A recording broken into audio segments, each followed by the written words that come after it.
Well, that was worst case scenario. Oh no. Yeah, wah wah. Wah wah. We had a lot of really awesome fights on UFC 321. It was supposed to be everything, and it almost was. Welcome. And welcome back.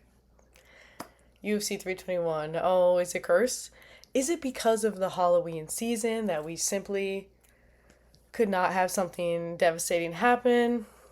This was not in my bingo card, but Tom Aspinall is heavyweight champion because of a no contest. Double eye poke. One eye a little more devastating than the other, but one of these. No. I feel really bad for both guys. I don't think that's was in Cyril Gane's bingo card either. That was not his plan. That's not what he wanted. Really sad outcome. Oh my goodness, can't even believe it. It was all leading up to what was supposed to be you know, a definitive moment for us. But hey, we are going to continue our wait. Yay! No, sad. No, sad. That actually had me crying a little bit. Not I teared up because it was sad, especially to see Cyril Gane so sad. That was not how things were supposed to end. And right after I had just cried happy tears in the fight before. So let's go over all the fights. Let's go back in time, and to a time when I didn't know how everything was gonna end. It spoiled my mood a little bit. Had to take a shower and a half nap, one of those 15-minute ones. Just reset. Because what even? But let's go back in time. Let's relive it all from start to finish because there was a lot of really awesome fights on this card. Let's give it a dynamic review. First up, we had a women's strawweight bout. Get the strawweight drama going in honor of the co-main event. Jacqueline Amorim versus Mizuki. That was unexpected for many. Mizuki coming off a really big layoff due to, I think, a double injury. Wah wah. But she is back, and she came back guns a-blazing. So, Jackie, she's got a very pointed game plan. Let's get the submission. Let's get it quickly. A lot of her fights, ending in a quick finish. And so right away, looking to get the takedown, of course. But Mizuki had a really good stance, just ready for it. Her hips back. She knew the takedown was incoming. And yeah, eventually we did get there. But, even with that control, she wasn't being able to cause a lot of damage. Mizuki was very ready for it, defending super, super well on the ground in that first round and finding herself on top, landing a couple of bombs. So kind of stole the round, second halfway. So that was like, okay. Okay, statements made. And then round two, Mizuki after it again, looking really, really good. We find ourselves on the ground and Jackie's looking for the knee bar, but it's no good. It's no good. Get canceled out. And even on the ground, where, again, Jackie is usually feeling at home, not really able to get much done. And Mizuki finds herself on top again, kind of towards that final minute. And she's just holding her own in the grappling. Holding her own. Oh. Yeah, everybody had to take a nap after that main event. Oh, man. All right. And so we made it to round three. And it's looking like it's finish or bust for Jack, like, we gotta get this finished because there wasn't a lot of damage happening in those other two rounds, and Mizuki had her own moments in the top, and no meaningful submission threats either from Jackie's side. So Mizuki lands a knee to the body, and it's pretty devastating. Jackie falls, and she's looking gassed out. She's looking super gassed out. You could tell Mizuki's feeling really confident there, chasing her to the ground even when, her corner's like, get up, don't do that. No, don't chase her to the ground. Come on, right? Because she definitely was. Jackie, was still dangerous on the ground, of course, very, very dangerous on the ground, and really wasn't able to put much together standing. So Mizuki's corner's like, get up, what do you, no, no, but she's feeling confident, right? She's reasonably feeling really confident. Okay, queen, love it. And then John Anik. We had both Johns. That's rare. We don't always get both Johns, do we? Anik and Gooden, yep. Hey, we got them both. We got a double John. We got a double John and Anik. He loves blood, right? It's something we know about him. He's got got a thing for blood. And his first blood comics, we had a lot of blood. We had a lot of blood. We had a lot of blood this afternoon. Was I can smell Mizuki's blood from the booth. John, chill out. John, it's the first fight. He's a weirdo and I love it. So yeah, Mizuki dominant, 30-27, such a massive comeback after a 2-year layoff, which is just so exciting to see, no ring rust. That was really great. That was our first upset of the night. So congrats to Mizuki. They advertised that, put your name on the mat thing, speaking of names soaked in blood, and I'm like, what the heck, man? Like, why are we still doing this? I mean, should I do it? Should I just put my name on the mat? Next up, we have our lone flyweight bout, men's flyweight, Azamat Maksum and Mitch Raposo. And in the, was there shadow boxing in front of the camera? Azamat, he's like less than I got scared. Oh, I thought he was going to pop through the screen. Anyway, we had a bit of a weight miss for Maksum. He is very big for the division, so maybe consider an alternative path. I'm not sure. But anywho, round 1. You know how it is with Maksum. He loves to time that perfect takedown. He loves a little takedown, a little throwy throw, and he gets that takedown, and we're on the ground. But Mitch is very, he's all on that. He's like, no, I'm done with this. We're up against the fence. Pop him back up. Get a suplex though by Maksum. Whoa, we're down. We're spinning everywhere. Whoa, we're going around town, but we're popping back up again. And by the time we get to round 2, Mitch's corner says, we really got to put on the gas here with the striking. You could see, though, in that second round, Mitch is definitely looking for the knockout. Mitch looking pretty good in the striking. Azamat has some moments where he puts him down again, and Mitch is not really being controlled, and there's no meaningful damage that's happening there, but he gets put down a couple times.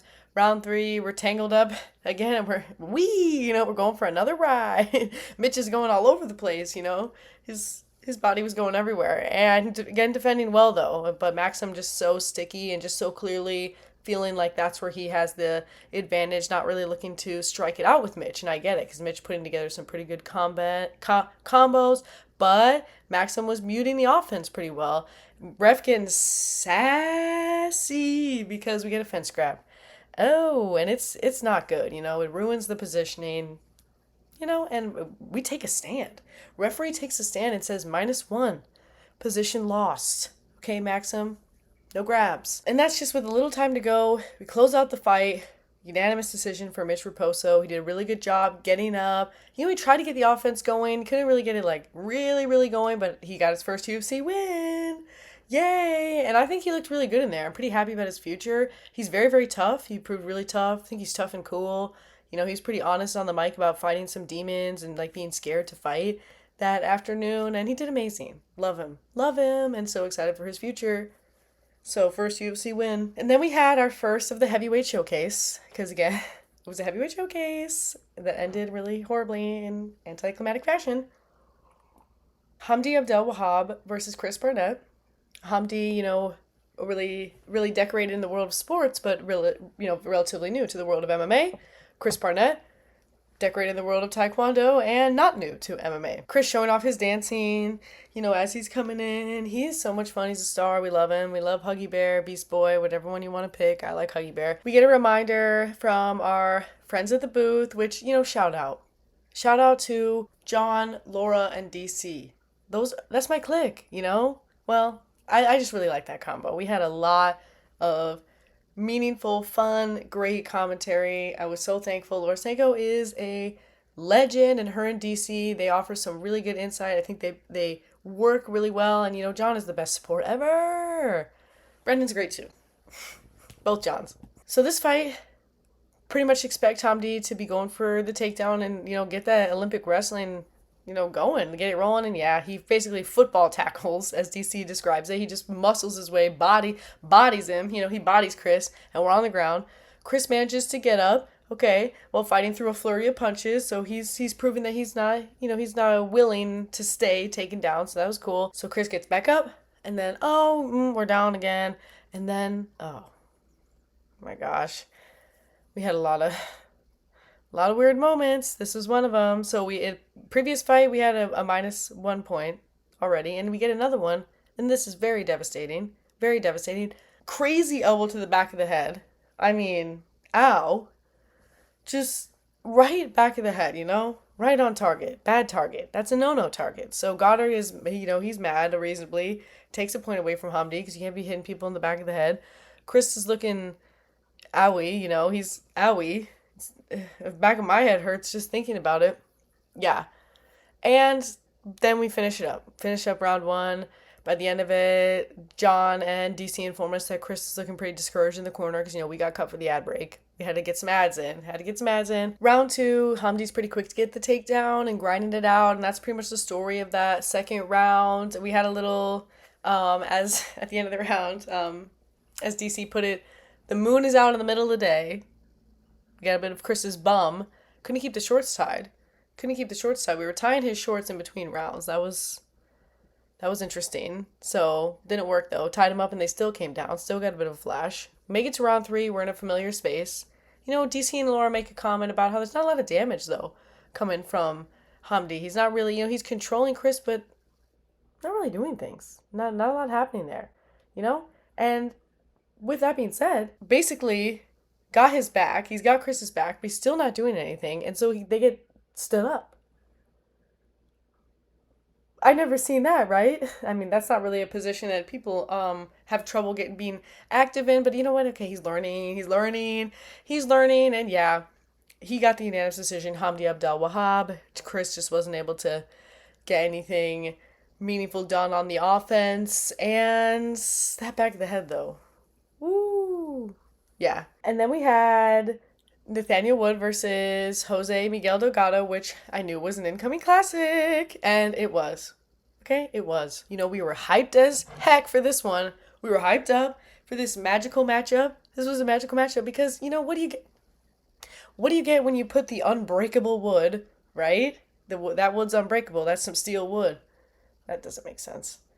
You get the unbreakable Wood versus the dangerous Delgado, who'd happened to miss weight. Oh my gosh. We got a lot of flip-flops on this card. And Nathaniel Wood entering his last Kingsman era. He's done with being the prospect. And as expected, we're ripping early. Oh my gosh. We start out round one, and it's crazy. I'm loving the McSwitchy, right? Delgado is McSwitchy. He's McSwitchy. I love it so much. It's so awesome. He's so aggressive. I'm scared. I'm scared through the screen. I'm like, wow, that's terrifying. He's so good. And then I shriek. Well, it was kind of probably sounded like a hamster or something.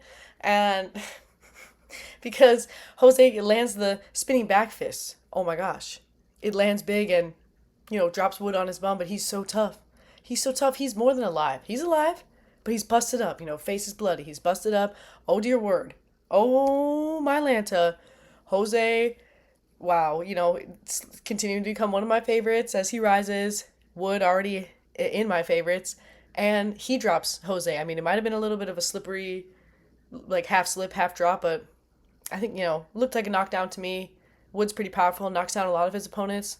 Jose's pretty quick to get back up, and I'm feeling like by the end of that round, yes, we got a classic. We got a classic on our hands. Wow, we knew it would be. And then we get round two. First time that Jose has seen the second round in the UFC. If there's anyone who's going to take it there, it's Nate, right? It's Natty Addy, who has been to decision in now his last 9 fights. He's a dog. Oh my gosh, he grinds it out so well on that grind. Yeah, so he took him there. Take him to round two. Front kick to the face. Just kicks Wood right in the face. He eats it up like a beaver chopping wood. That doesn't make any sense. He eats the kick. Okay, Wood eats the kick like it's a sandwich. It's nothing on him. And he gets a takedown. Yeah. What the heck is he made of? I'm thinking to myself, what is that man made of? He gets a takedown. Doesn't last long. We're back to the feet. Okay, round three. Wood is looking good. He's looking super hunty. Jose's looking a little tired. A little bit. And round one, Jose was landing so many more shots. Wood was, he was sticking with it. He was alive. He was alive through it all. But by round three, tides had turned a little bit. Like Wood was catching it up. We were shrinking that difference in the strikes, and he was looking scary. So both guys so scary. Oh man, and just Nathaniel Wood just so well-rounded, fighting good, maybe not as much activity. I was a little surprised to see that the decision went in favor of Natty Wood. I mean, that was a tough fight though. He's a dog. He is an absolute dog. So excited also about Jose's future because, I mean, what crisp, awesome striking. And in the grappling exchanges, he held his own. Like, he did not let Nate whip him around. So, we got a bright future. Both guys, so much fun and such a tough division. That was a classic. And then we had a scary one. We had a scary one for a different way. That was scary because that was heart, soul. Both of those men have things inside of them that many of us simply do not have within our souls to, push ourselves in that way and with such intelligence as well. And we got a different story in the next one. A lot of creepy intelligence as well, but there's a bit of a creep factor in the next fight. I'm scared. Walter Walker, Louis Sutherland, the heavyweight showcase continues. And so does the heel hunting. Oh no. I'm scared. Halloween. It's Halloween and I'm frightened. Walter Walker gets things done on the ground in the only way he knows how. Okay, it's not the only way, but it's the way that he wants. He gets another heel hook before the fight has even... Like, I feel like I looked away. Like, I don't know what I looked at. I looked down for half a second. I look up and they're on the ground and Louis trying to roll. Big mistake. It's not going to help you. Oh no. And then he's tapping. He's slapping on Walter's thigh with panic in his eyes. Save me. Oh. I'm in shock. I'm in disbelief. Okay, let's keep it up. Let's go for a fifth. Oh man. I'm sweating because it was scary. That was so scary. It's never been done. 4 heel hooks, period, is weird enough. 4 in a row. I'm going to have to call the police. Oh my gosh. Laura says that she almost flipped the table. I bet you did. I probably would have if it was me. Oh my gosh, I'm so scared. Oh, I'm sweating. That was crazy. Okay, well, there you go, right? That one was over and done with before it even started. Fine. Is what it is. What's next for Walter Walker, right? That's pretty fun. Yeah, that's fun stuff. And then we got another suspected incoming classic. And oh boy, this one was awesome. This was probably my favorite fight of the night. Gotta say, well, yeah, it's tied. I had 2 favorite fights. This is one of them. Ludwig Klein. I had 3 favorite fights. Okay. Ludwig Klein versus Rebecki. Wow. This was such an amazing matchup between technical boxer Klein and all-out brawler Rebecki. Like, perfect fireworks. They're so different. We get saucy early. I mean, we are right to exchanging, which is expected. That's how Rebecki is. If he's known for one thing, it's war. His last 2 fights, blood, war. Yeah, that's what we got here. As John Anik put it, damage doesn't begin to describe it. Right?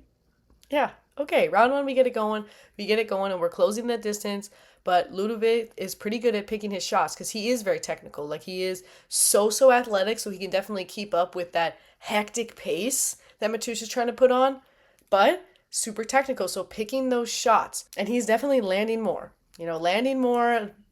Definitely the accurate striker. We tangle up for a little bit, it's not for long, and Klein just keeps up the counters throughout that round. It's so exciting, really fast-paced and awesome. And then we damage. Rebecki's pieced up already. He's pieced up, and second round, same thing. Ludwig continues to piece him up like crazy. Like, he's figuring him out even more as it goes on. But that's the thing. As Ludwig continues to figure out where to put his shots, Mateusz is just continuing to turn the dial. As he does. I'm such a fan of him. He's battered, but he's never deterred. But he's seriously battered. I'm scared. That's not safe for kids. That's a rated R. That's a rated R scene that we got in front of us right there. Definitely is. Yeah, Klein just with crazy good combos in that round continues just this fast-paced, violent incredibleness. And then round 3, Ludwig gets like a little slip-up. And he's vigilant at blocking the takedowns up until this moment. And Mateusz finally gets him to the ground.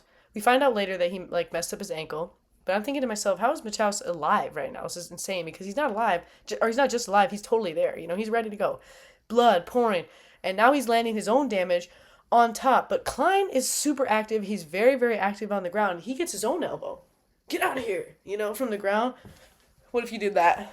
No, sorry, that's so ridiculous. But he gets his own elbow. And then blood really starts pouring. I mean, I'm thinking to myself, we gotta call the fight and get Mateus to the hospital. He's, as John puts it, he's donating pints of blood. He said donating. John, donating to you because it's your thing. Okay, it's crazy. By now that this is gonna be the biggest bloodbath of the night, and it totally was.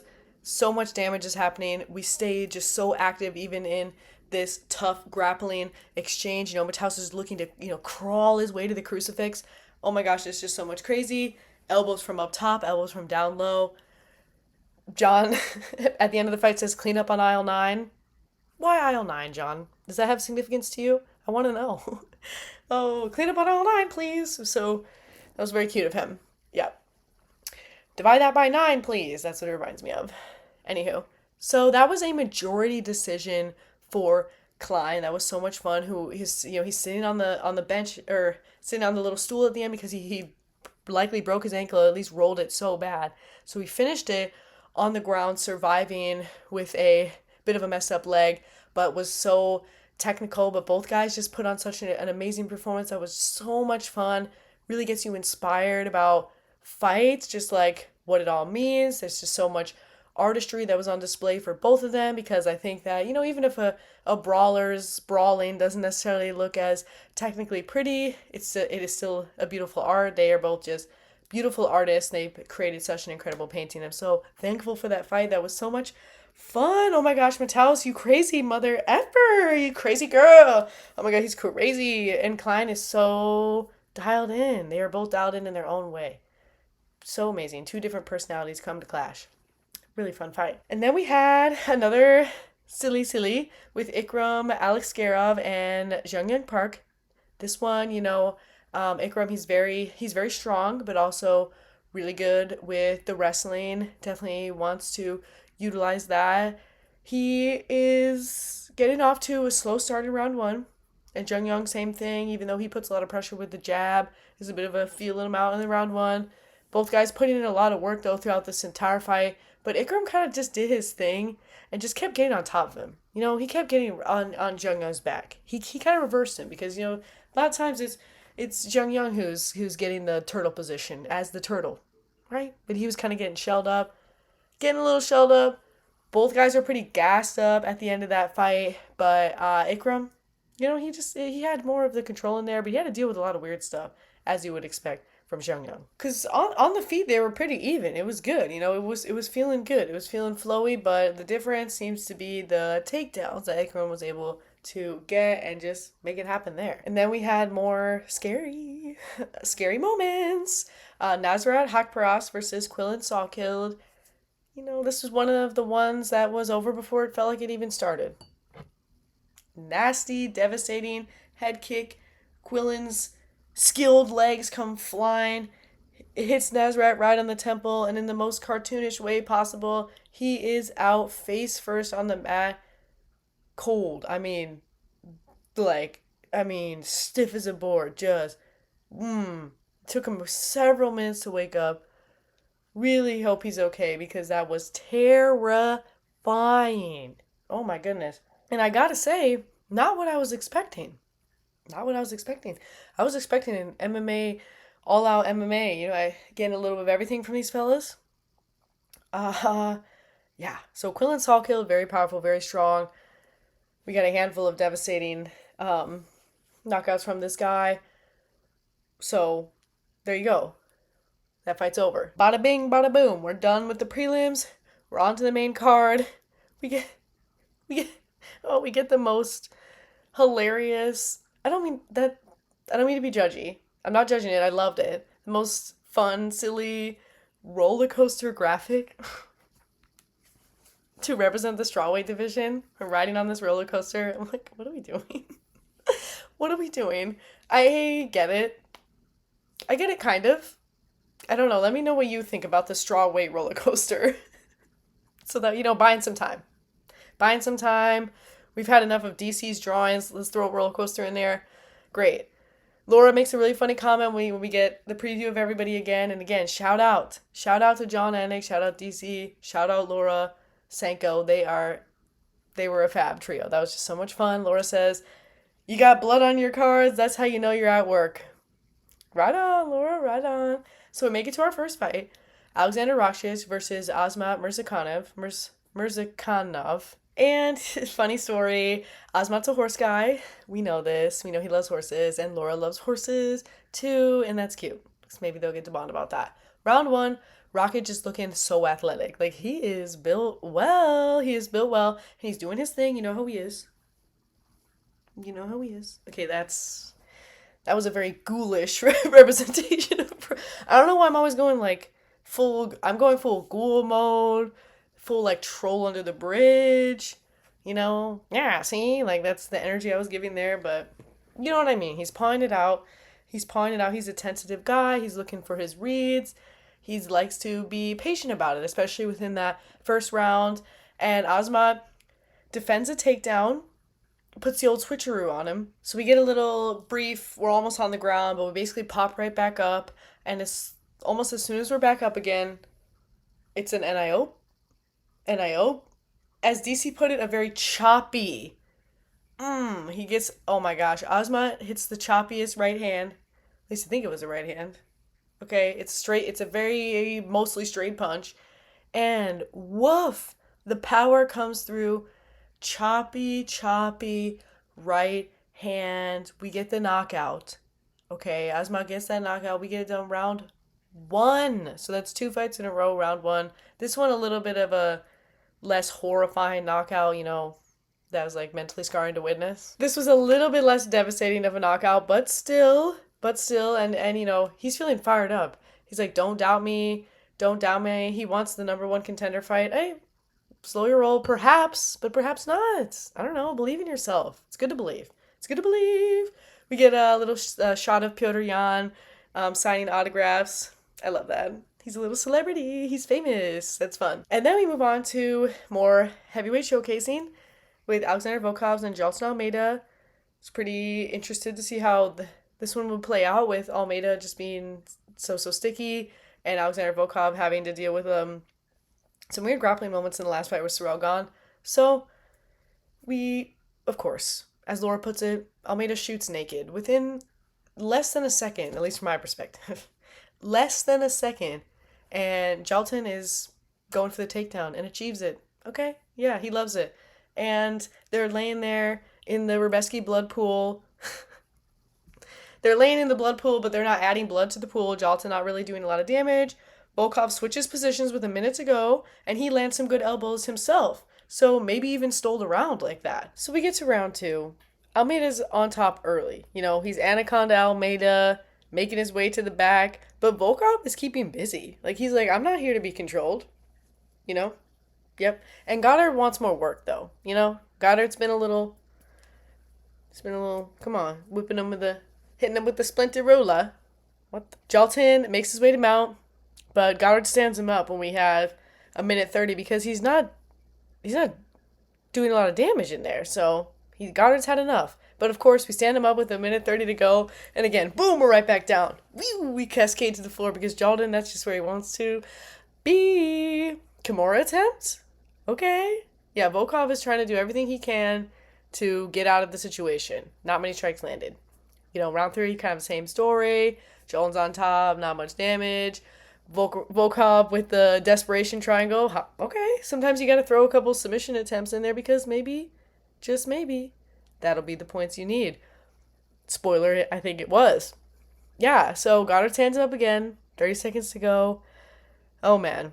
And again, takedown within 0.005 seconds. It's like, and go, and done. Okay. So I guess that fight was just destined to be on the ground.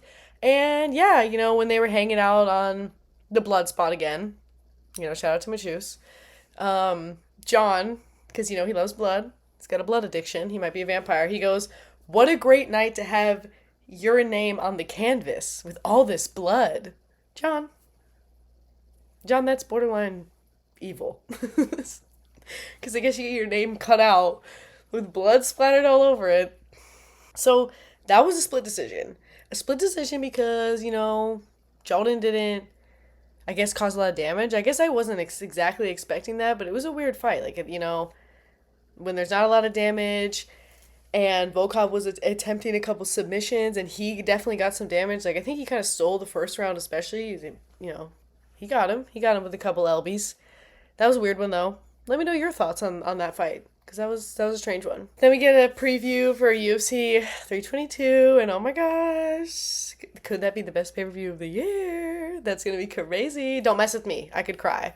I did cry a little bit. Then we had Umar Nurmagomedov versus Mario Bautista. Super, super high-profile bantamweight fight. I mean, you know, Mario coming in with a huge win streak, only comparable to the likes of Merab in the bantamweight division. Just crazy, crazy stuff. You know, no one's streaking like Bautista except the champ.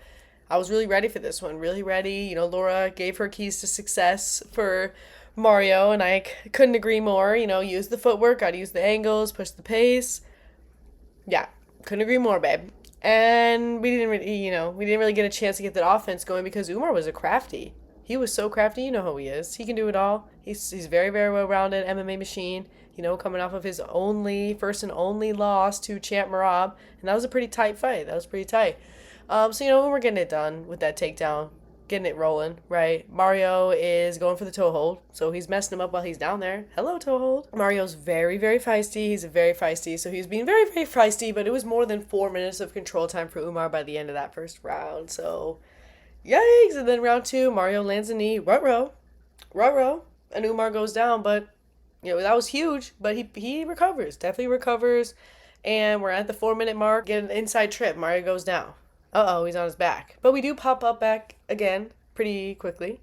And Mario's definitely pushing the pace. You know, when we're standing, both of the guys are having really good shots, really good exchanges. It was feisty, exciting. Round 3, fast start, crazy pace. You know, Mario, we got to get this one done. Dunny. We're on the feet for first half, and it's looking fun, looking cool. But Umar finds his way to the hug. Of course, get a little hug time in there. At this point, Umar's landed like 7+ takedowns because Mario's popping up a lot. So got to get him all the way back down again. And Umar did a really, really good job at that. Yes, definitely so rad, really high level all around. Like, Umar was so high level, and Mario was definitely really, really scrappy. That was a really, really fun fight. Great statement for Umar. You know, maybe he'll get another chance at the title. You know, who knows? That's the end to Mario Bautista's streak. That's kind of crazy. And then we had one of the best fights of the night. Oh my gosh. I'm walking on sunshine. Actually, wait, it was, what was Virna Jandiroba's walkout song? Oh, yeah. I can see clearly now the rain is gone. Yes. That's how that fight left me feeling. That was so much fun. We are off to an inspiring start, right? We got 2 swaggy walkouts. Let's get this fight going. It's going right away. Of course it is, because both of these ladies have some incredible aggression. Mackenzie especially she is a dog, you know. That's her number one defining quality. Jab for Mackenzie is landing. It's amazing. It's looking great. I mean, 65% striking accuracy they were saying for that first round for Mackenzie. I mean, she was hitting it up. Virna did get 2 takedowns thrown in there, and it was just this awesome, fun, competitive start. Heck yeah. And then we get to round 2. You know, Virna's smiling in the face of pain. Love that about her. Mac's hair comes a little loose. Uh-oh. Never comes too loose, though. I got a little scared. I was like, is that going to be a problem? Just one hairband comes flying off. We're all good. Yeah.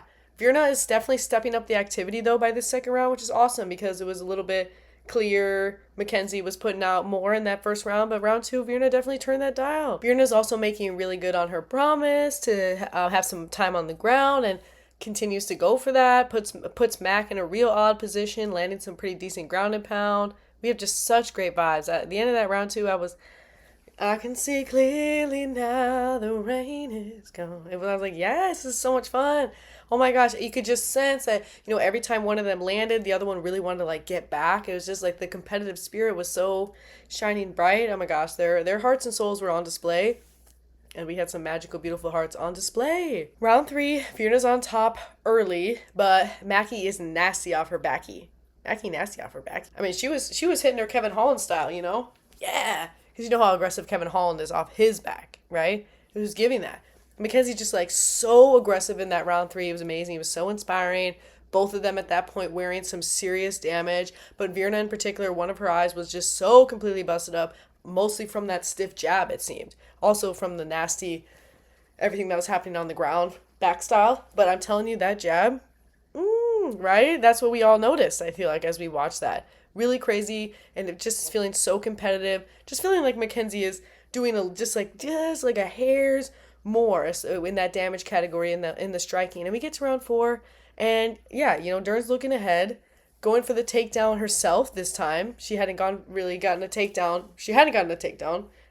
Tried. It was null. But we had a clinch moment.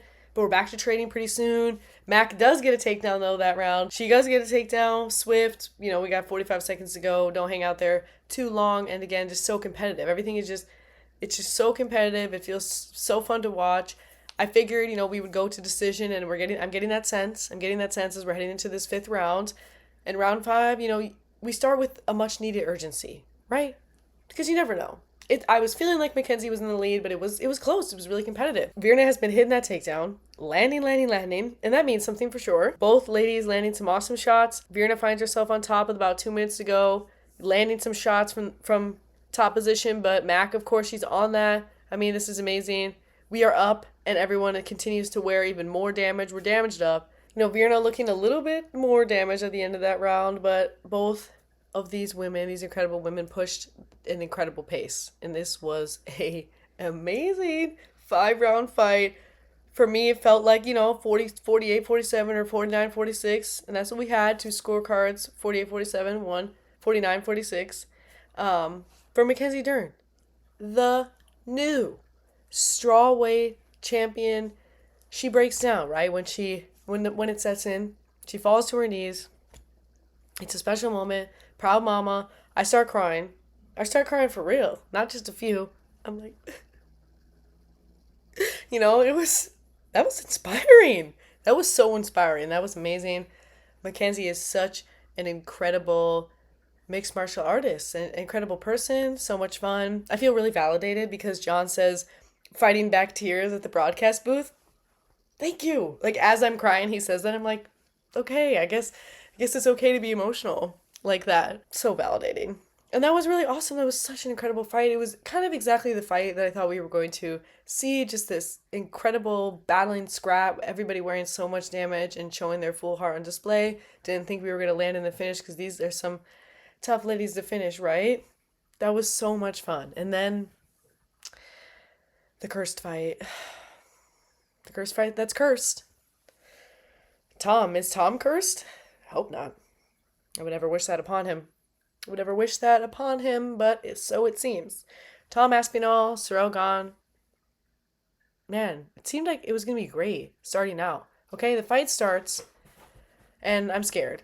I'm scared because Jason Herzog is the ref, and I'm simultaneously thankful. I'm scared for his small stature, but I'm thankful for his expertise, and I trust him. But I just always get a little nervous when there's a smaller ref and it's 2 giant, big men. But round 1, it was looking like gone, everything gone. Yep. Ciryl Gane was looking really good. He was looking really good and fresh. Both guys were looking fresh and fun, but Ciryl was landing, and he was landing more than Tommy Ami. And he was piecing him up. The nose was bloody. We're like, oh, and he bleeds? So that was kind of a huge moment. But before we could have, any more moments, we get one of these. How about that? How about double eye poke? Oh my gosh. Oh no. Ew. Dang it, Ciryl Gane. That's worst case scenario. Dang it. It was really worst case scenario, honestly. The eye poke, very devastating. I'm not in Tom's shoes. I don't know, how bad it really was. I'm sure it was terrible.